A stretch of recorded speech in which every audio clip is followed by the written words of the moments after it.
Hello, Abigail here with the astrology for this week. This week we have kind of like three major points, and they all happen on the weekend. So I find this to be really nice because it kind of lets us wind down a little bit from having like direct impact over the week. So the beginning of this week is kind of the runoff from that full moon in Capricorn and Saturn stationing retrograde and all of the big energies of our prior week. We also have Uranus entering into Gemini last week. So it's actually going to be nice. I will remind you all that we are in the Mercury shadow phase. So this is the post shadow, which is that phase when Mercury is crossing through the degrees that it's going to then retrograde through. And that retrograde starts this week. This is all in Leo. This is kind of a part of a trifecta. 2 years ago, we had the Venus retrograde in Leo. And then, last year we had the Mercury retrograde in Leo that was partially in Virgo, but mostly over the later degrees of Leo. And this year we have kind of 4 degrees to, I want to say, 15. Those are our retrograde degrees. If you have planets there, just know that they're going to be getting a refresh, a renew. You're going to have to reconsider some things. Leo is about the heart and kind of the centering of ourselves in our own lives. So it has a lot to do with who we are and what we need in order to be our most authentic self. And this is the story coming from that Venus retrograde. Also, while it is still early degrees, the Mars retrograde also has a little bit of crossover here because it's stationed at 6 degrees of Leo. So those kind of, if you have planets in that little within 5 degrees of 6 or 4 degrees. Really spicy times. I have that. Yay. So just keep an eye on those. Also looking for trines and oppositions and squares. If you want an easy way to remember aspects, I don't really do well with the degrees. Squares are kind of the modality. So cardinal, mutable, and fixed. So if you have a square, it'll either be an opposition or a square if it's another fixed placement. If you have a fixed placement, and so on. And if you want to know about trines, those are by element. So if you have a planet in a fire sign, another planet in a fire sign, and they're close in degree, that is a trine. And then sextiles are just a leapfrog over. So if you are in Leo, and then you will skip Cancer and then whatever's happening in Gemini, and also the same for Libra. So if you want to look at what you've got going on, that's what those are. Inconjuncts are any planet that is not in aspect, basically, that does not see that planet. And that is a whole thing about, disconnect, basically, like really basically. So that's how you can figure out your connections. I find that's the easiest way for me to remember, and probably the easiest way for a lot of people who might have dyslexia or just not really connect to numbers, which is something that that's me. So that retrograde is going to be happening. Keep an eye on what planets will be, transited. If you are wanting to know if it's spicy or not, check on your fixed axis. So Scorpio, Leo, Taurus, and Aquarius will be this kind of spicier aspects. And then, trines and sextiles aren't not spicy. They just tend to be a little more helpful and supportive, whereas squares and oppositions are actually associated with the malefics. So they are challenges. But as I remind everyone, you don't get any traction without a square. So squares are the things that keep us moving through life, even though they're difficult. But yeah, that's my little tangent about how to read aspects simply. But yeah, on Friday at 12:45 a.m., we have this lovely Mercury station. It's going to be stationing that whole day. So there's often a feeling of stuckness. So just be prepared for things to feel a little slower, a little less functional.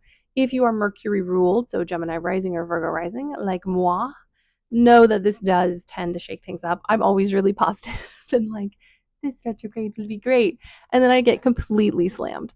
I try to be positive. One second, my dog's talking to me. What's up, baby? What's wrong? You okay? Okay. He doesn't like it when I record. Mommy loves you. He's guarding me. Anyways, so we have that retrograde. It will be continuing. I should have written this down. Let me just flip through my notes to get to it. We do the Mercury Cazimi on the 31st of July.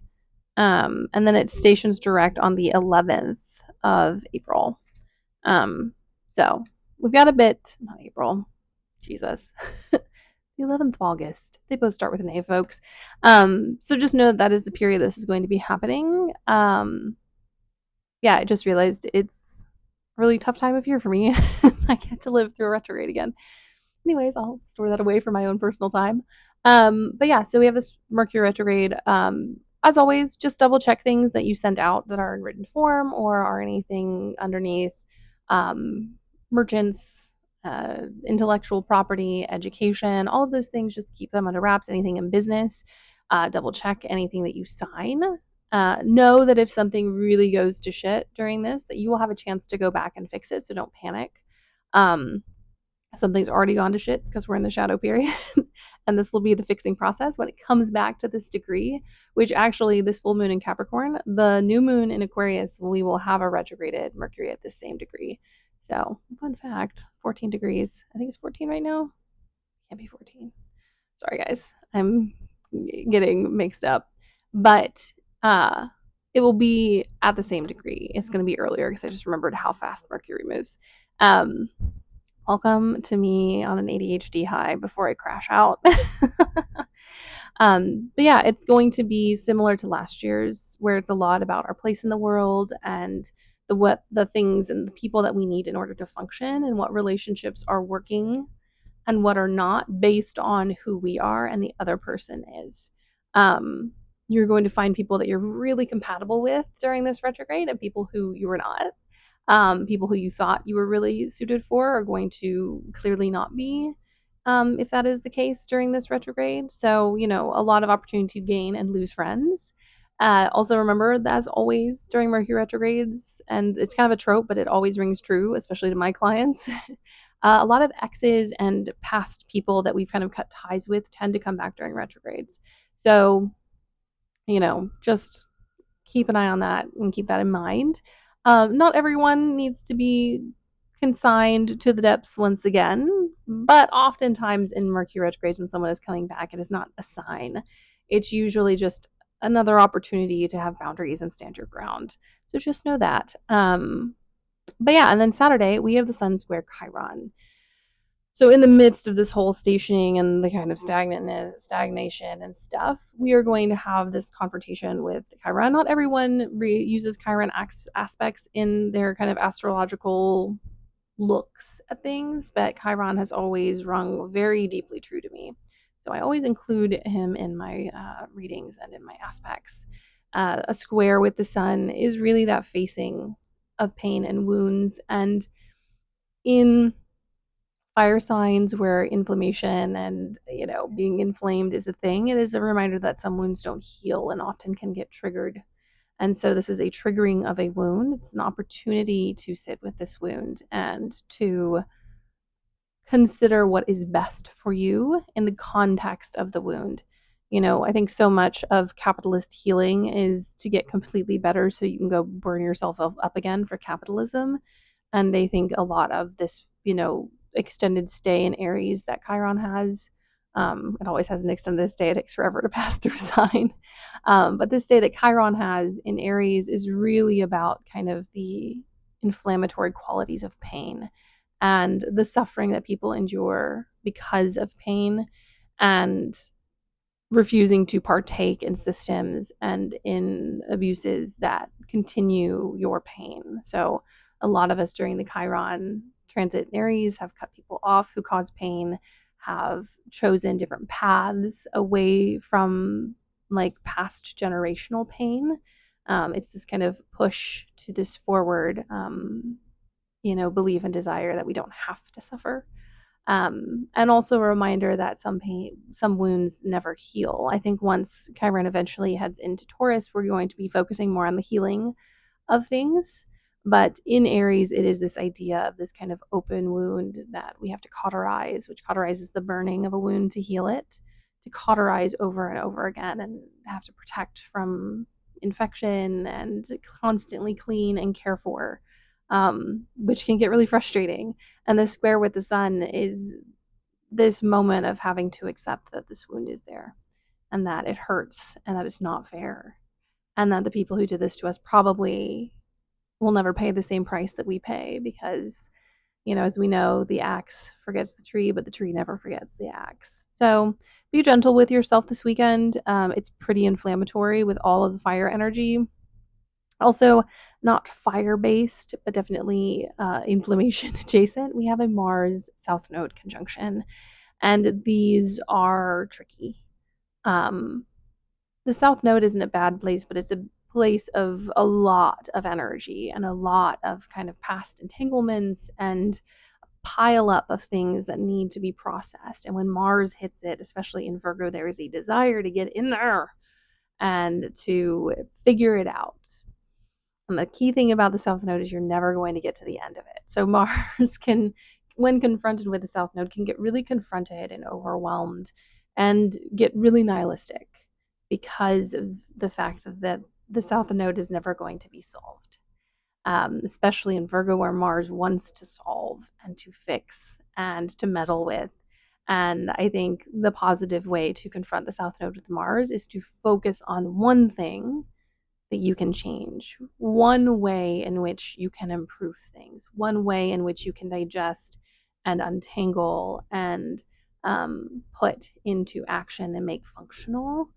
Don't look at the whole picture. Focus in on that one past life issue, that one repeated cycle, that one thing in your house that needs fixing that you can fix in this moment rather than the entire extent of that South Node, which is a limitless field.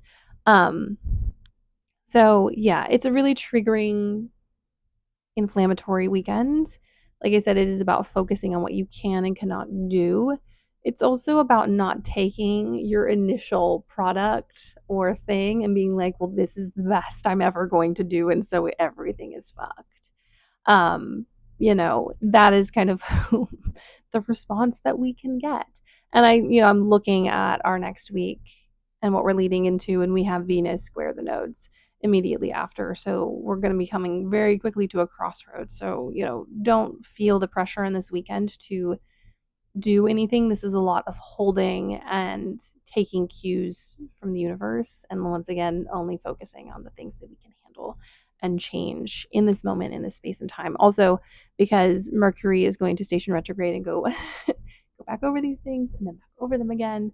So there's no reason to rush a process, even though it's going to feel like we need to remove ourselves from this discomfort and this struggle and to try to avoid things. It is a balance between accepting things as they are and also knowing that we will get to fix them as we move forward. And it doesn't all have to happen now. And what we are in this moment is not the only thing that our life is ever going to be, which is very much how it's going to feel on some fronts. Anyways, my loves, that is my reading for this week. If you have any questions, you can always pop them below in the comments. You can find me on Instagram and other sites if you would like to contact me there and ask me any questions. You can find me pretty much anyway. I have a Gemini midheaven. There are many points of access. But yeah, please like and subscribe, and I wish you a blessed week and take it easy on the weekend.